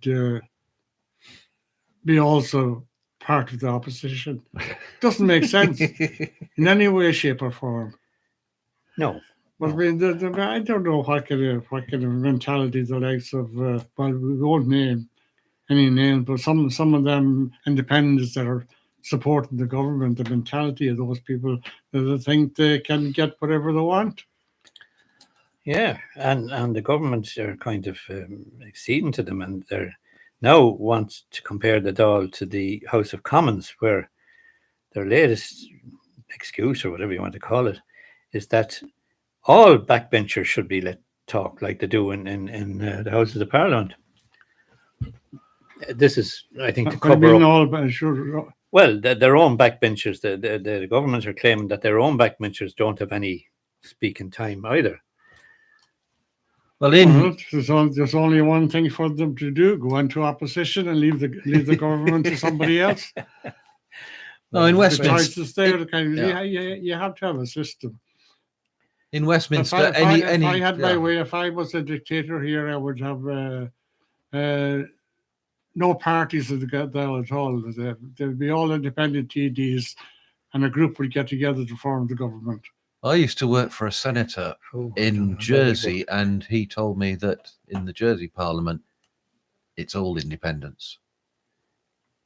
And how do they elect a government? Do the subject comes up and they put it to a vote? I don't know. It must be. But they didn't have. Because in effect, the civil servants are the government. The politicians are the ones that are supposed to be keeping them in line and calling them to order. Well, the can-caller is supposed to be the one who's keeping them in line. But there again, we have an ongoing rumble about the use of the Irish language in the Dáil, and whether you can call somebody a liar. That wasn't Irish. That wasn't really about the Irish language. That's about kind of on social comments. That he shouldn't have. He shouldn't have made that. Yeah, but the reason that he did it, Os Gaeilge, was he knew that the can-caller didn't speak the language. So, and that's plus about 80% of the deputies didn't speak it either. So thought he could get one over. And that's still rumbling on. Yep. Yeah.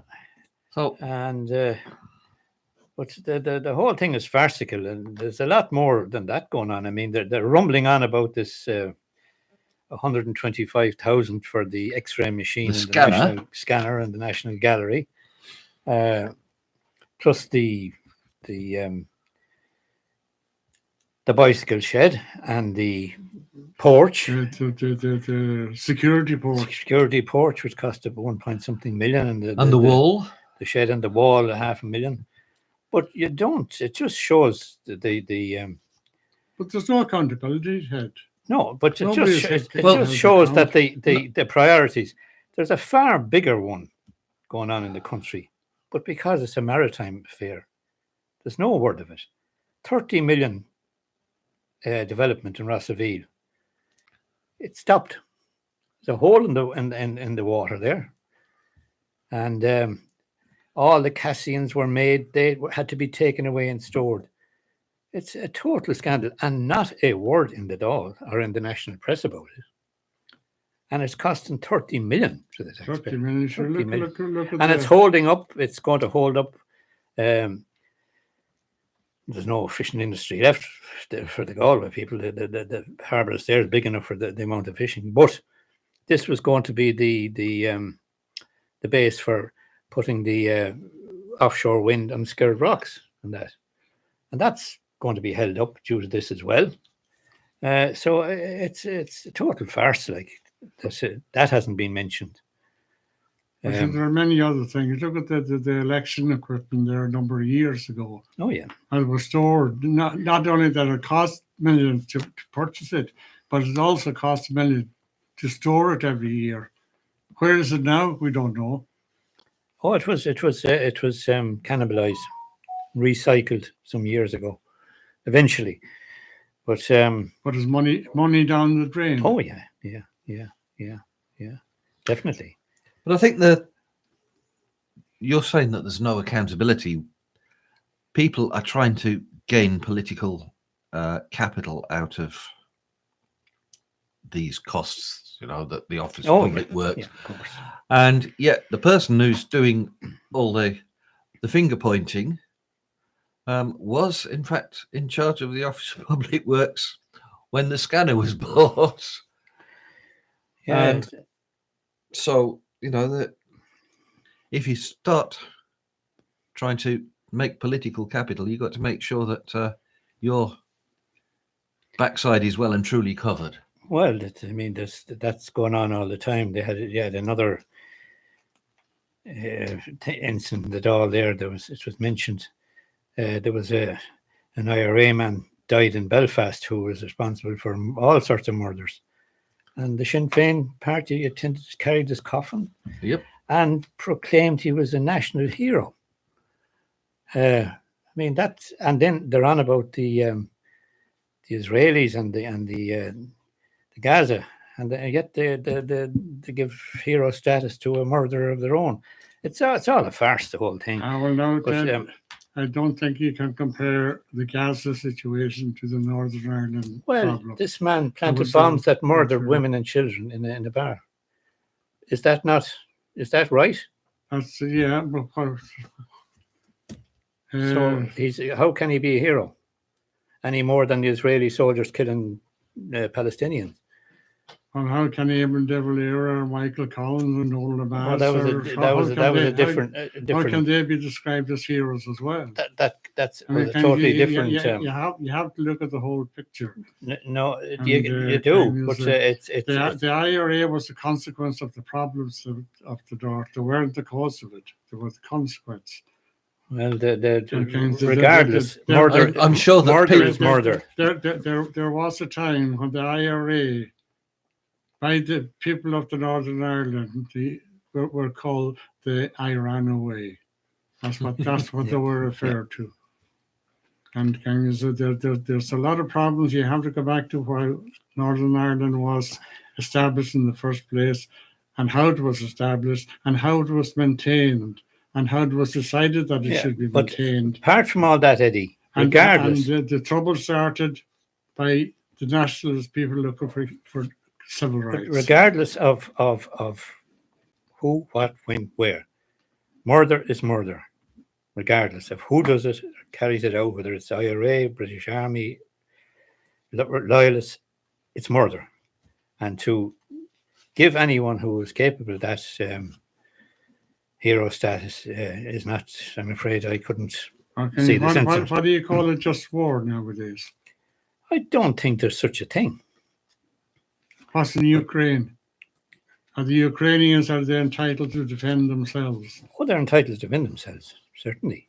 And any people under siege by they're not an army of the Ukrainians are not going around bombing cafes and women and children. They're fighting with Russian soldiers, different Russian army, different setup entirely. But and they're fighting for their homeland. Well, talking about that, yes. Volodymyr Zelensky was in Washington yesterday. Yes. The third leader of the European country to go there during the week. Yeah. The first two got a very nice welcome, and then the man who's actually fighting a war to try and release his comrades from Russian rule after being invaded gets absolutely castigated by J.D. Vance initially, and then our friend Mr. Trump joined in, and it was the most unedifying shouting match I think that has ever been seen in international politics.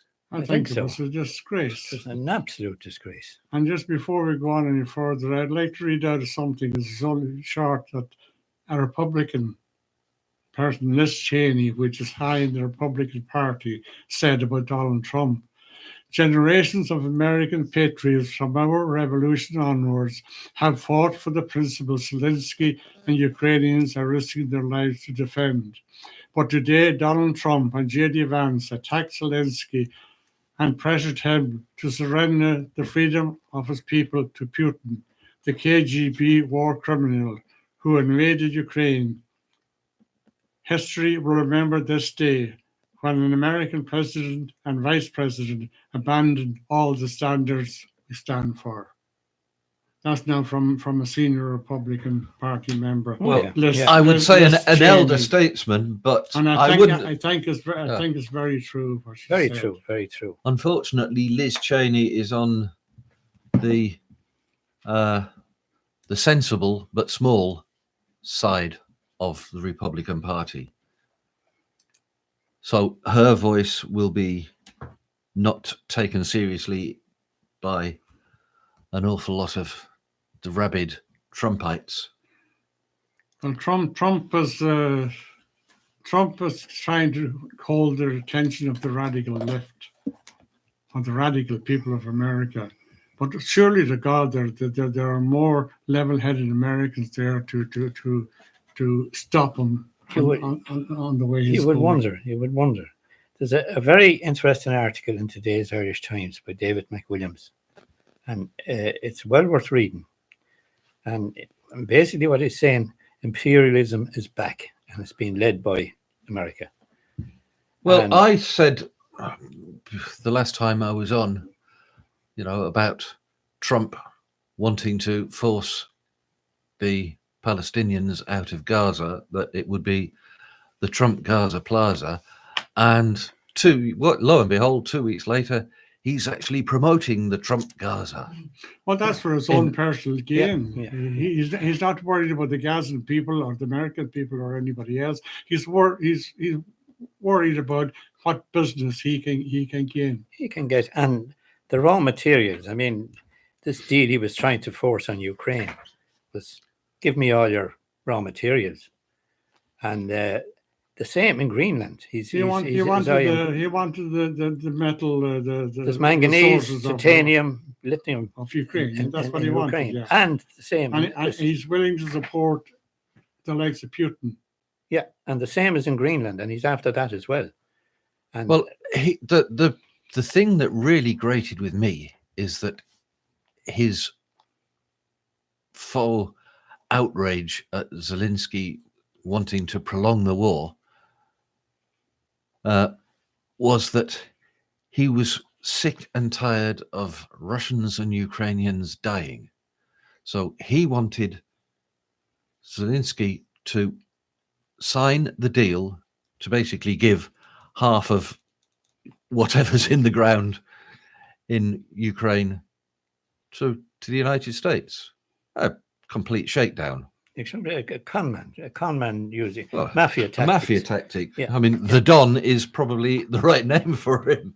Yeah. But the deals to Trump are something that can be availed of now when it suits you and thrown aside again. Yeah, but he said when it doesn't suit. But what he said was that he was really wanted to stop all this bloodshed.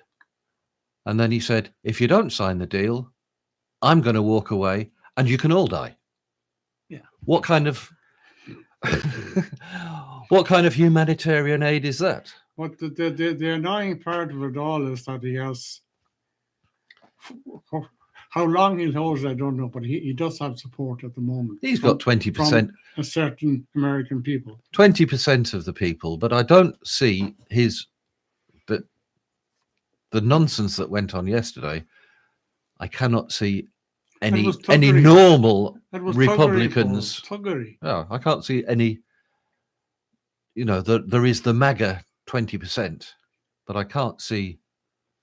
It's the kind of discussion the rest of the people you see at a street corner or in a pub, where people were influenced by drink. I mean, I thought it was disgraceful. Well, we can't blame the drink on him because he's teetotal. Because he doesn't drink, but it's a total shakedown, as you say, and the fact that he was trying to squeeze the Ukrainians. No, he is trying to, but I mean, what was the point? His plan was he could turn around to his fake news thing then and say, "Oh well, look what I got! I got them to pay for all this equipment."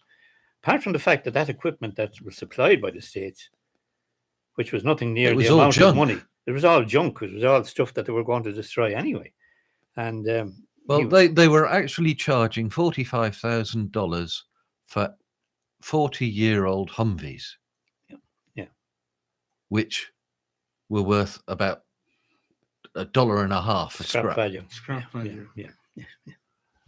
And yet, every single item that's been put down, it's been the replacement cost. So if you sell a 40-year-old clapped-out Jeep and say you want $150,000 Jeep to replace it, suddenly that 40-year-old Jeep is now worth $150,000, and that's how they get to 350 billion. Well, he's a typical bully. He was so used to bullying people, and But what happened was disgraceful. But how the American people will respond to it now would be very, very interesting as well. You'll see that the version that will be published in American will be totally different to what actually happened. Well, now CNN were not happy with what he did, and Fox News were not happy with what he did. Well, I lurk sometimes around certain American Twitter channels, which are ex-military and current military, and they have for an awful long time been very pro-Ukraine, very pro-Zelensky, and very pro-Trump, and very MAGA. And they are having meltdowns because they don't know which way to turn. And suddenly these channels are more or less switched off. You've got 2 or 3 posts a day. And the civilized world is pro. They don't know what way to turn. and they are definitely not happy with Trump. And if he's losing the military, if he's losing the military base, he could be in trouble. Well, Anyway, he'll just keep sacking the top brass in the military, and she is already done. Yes, he did another one last night. Yeah. Anyway, we're running out of time. We're sort of at the end of our program. We have reached the end of time. So, thank you, Ted. Thank you, Eddie. Thank you, Rita. And thank you, Sean. Thanks, Sean, for coming in. And if you have been, thanks for listening. And we'll try and do it all again next week.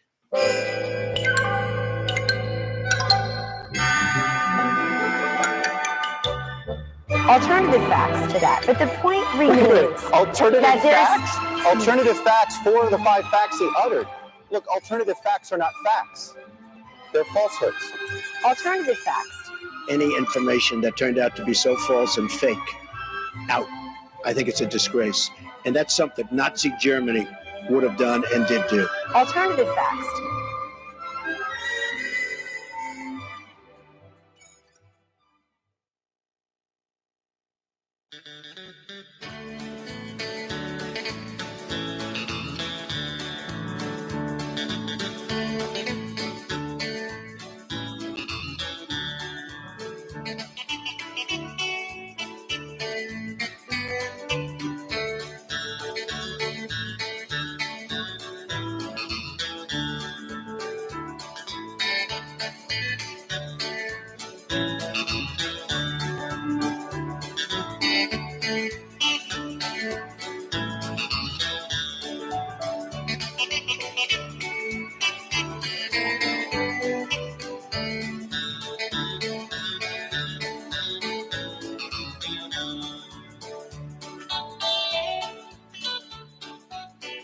Good afternoon, everybody. This is Michael John Reddy, Tom Riley, with an hour of country music.